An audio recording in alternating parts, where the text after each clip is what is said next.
રાજસ્થાનમાં સાંભર સરોવર ક્યાં આવે છે? ગાયનું સમૂહ હોય, ભેંસનું સમૂહ હોય, તો બધું સમૂહ હોય ને એટલે હિમાલય. તો હિમાલય પર્વત એક જ છે. પછી ડુંગર એટલે ડુંગર લાખ બધા હોય એટલે જાતિ હોય. બુક અને પેન કાઢી ના જોયા વિના લખવાના છે નામ.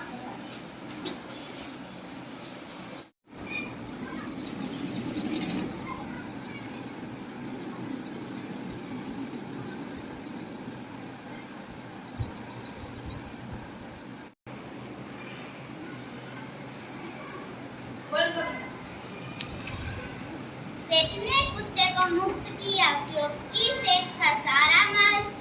તેને લંબાવવાનું છે તો કે ક્રિયાઓ છે ક્રિયા લખેલું તેને આપણે પ્રી આપણે તેમાં કયા ધ્વનિ સંભળાય છે ને એ જોવાનું એટલે આપણે પ્રીમાં કયા સમજાય ફ ર અને ઈ ત્રણ અક્ષર સમજાય આપણને એટલે એમાંથી બે વ્યંજન છે અને એક છે ઈ છે સ્વર એટલે ઈ સ્વર અને વ્યંજનને મળીને એ ધ્વનિ બન્યો એટલે જો ને એટલે આપણે ગમે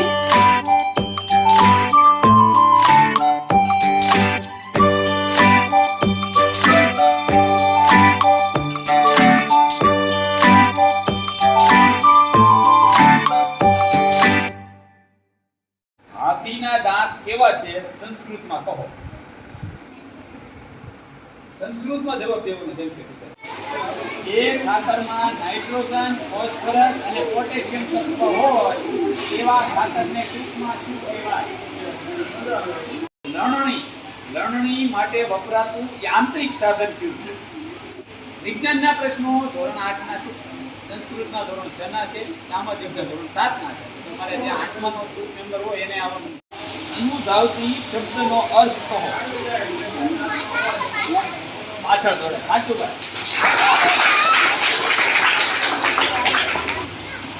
મેટાને સંસ્કૃતમાં શું કહેવાય? મેટાને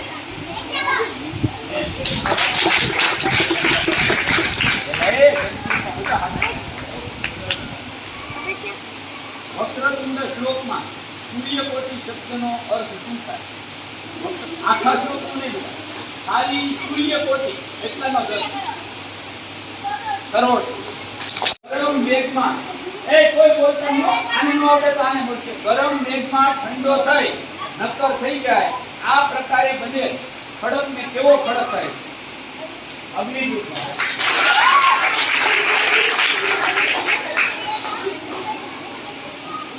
હરિહરરાય અને મુક્તારાય તુંગભદ્રા નદીને કિનારે કયા રાજ્યનો પાયો નાખ્યો?